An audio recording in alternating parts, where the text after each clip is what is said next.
termasuk jemaah sekalian meniup terompet, ada nas melarang hal ini. Dalam sebuah hadis tentang kisah awal pensyariatan adzan. Sebelum Allah mensyariatkan adzan, Nabi SAW mengajak para sahabat bermusyawarah. Bagaimana caranya memanggil orang sholat? Ada 3 usulan yang masuk. Usulan yang pertama, bagaimana kalau ditancapkan bendera? Maka Rasulullah SAW menolak usulan ini. Usulan yang kedua, wa dzukira lahu al-kun'u. Disebutkan kepada Nabi SAW, bagaimana kalau menggunakan trompet? Maka Nabi SAW menolak dan beliau beralasan, beliau bersabda, huwa min amril yahud. Trompet itu termasuk kebiasaan Yahudi. Artinya umat Islam tidak pantas ikut-ikutan. Wa dzukira lahu an-nakus. Yang ketiga, masuk usulan, bagaimana kalau menggunakan lonceng ya Rasulullah? Maka beliau pun menolak dan beliau bersabda, huwa min amrin nasara. Itu termasuk kebiasaan Nasrani. Jadi, tidak boleh kita bertasyabbuh menyerupai orang-orang musyrik.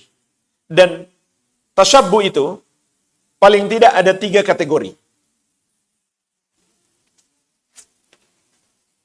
Tasyabbuh yang terlarang menyerupai orang-orang kafir yang diharamkan dalam Islam ada 3 kategori.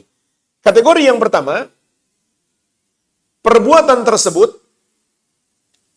tidak disyariatkan dalam Islam. Kalau itu dilakukan orang kafir tapi disyariatkan dalam Islam, tentu kita amalkan bukan dalam rangka menyerupai mereka. Namun, andai ada seseorang mengamalkan satu ajaran, meskipun ada dalam Islam, tapi dia melakukannya dengan niat menyerupai orang kafir, maka sama saja dia terjerumus dalam dosa tasyabbuh. Karena Nabi SAW mengatakan, innamal a'malu binniyat. Sesungguhnya amalan-amalan itu tergantung niat.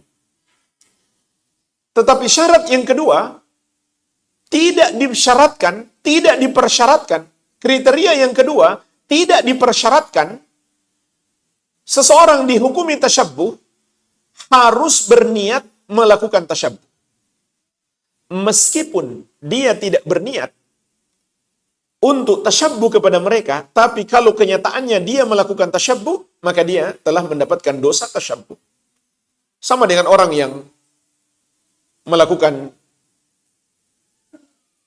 perbuatan dosa korupsi misalkan. Dia pun beralasan, saya nggak bermaksud buruk kok, saya niat baik. Tetap saja, perbuatannya haram. Begitu pula dalam hal ini. Kemudian kriteria yang ketiga, yang dihukumi tasyabbuh itu adalah apabila itu merupakan ciri khas orang kafir. Sama saja, dalam urusan agama mereka, maupun dalam urusan adat kebiasaan, seperti cara berpakaian. Contoh, pakai topi santa. Itu ciri khas orang Nasrani, maka kita nggak boleh ikut-ikutan melakukannya. Begitu pula Imam Syafi'i rahimahullah melarang umat Islam menggunakan zunnar.